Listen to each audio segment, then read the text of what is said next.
In this guide, I'm going to show you guys how do you link your Roblox account to FIFA Rewards. Let's get started. First, navigate to the official rewards linking page, fifa-rewards.gamefam.com. Now verify your age.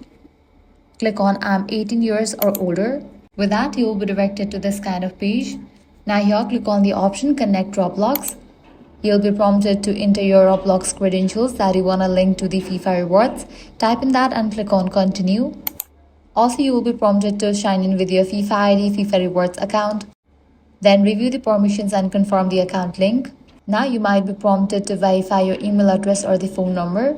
You will be receiving code. Check your mail or phone number, type in the code and click on Done. And just with that, you have linked your Roblox account to FIFA Rewards.